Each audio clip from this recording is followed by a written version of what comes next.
When we did double integrals, we saw that some regions or some integrals are more easily expressed in a different coordinate system.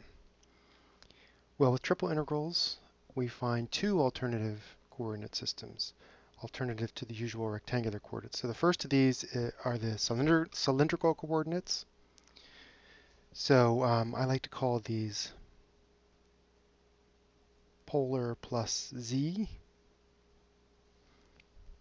right? Because really that's all you get. So you have the usual transformation that we have in polar coordinates, and then z remains the same.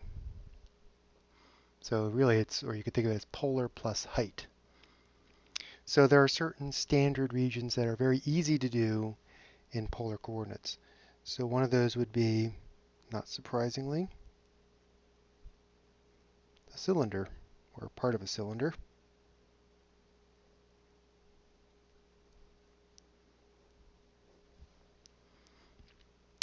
Okay, so this would be the region where r goes between 0 and some number b. Theta goes all the way around, and z goes between two constant limits. Another easy kind of region is a circular cone. Okay, so in this case we get the region, this is the surface here, z equals r.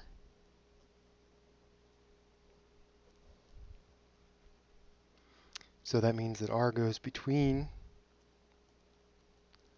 0 and z. Theta goes between 0 and 2 pi.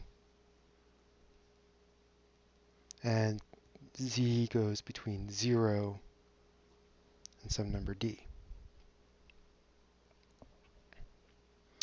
And another example is the parabolic bowl.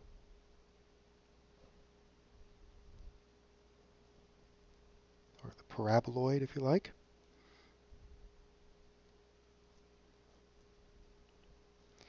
So in this case, the outer surface is z equals r squared. And then we have that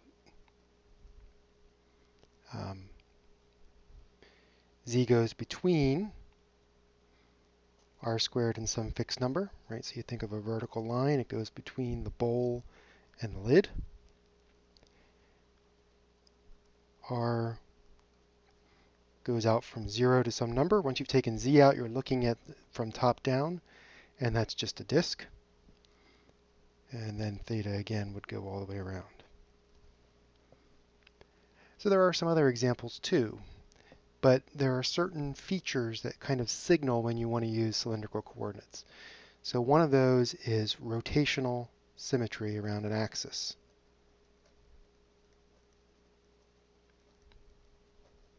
About the z-axis.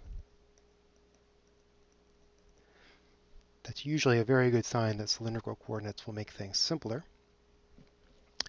Another sign is x and y appear only as x squared plus y squared, or let's say the square root of x squared plus y squared. And that's because, right, this quantity here is just r squared by the transformation, or this quantity here is just r. So that makes it real simple. If x and y appear in more complicated expressions, usually you wouldn't see cylindrical coordinates giving you any kind of advantage.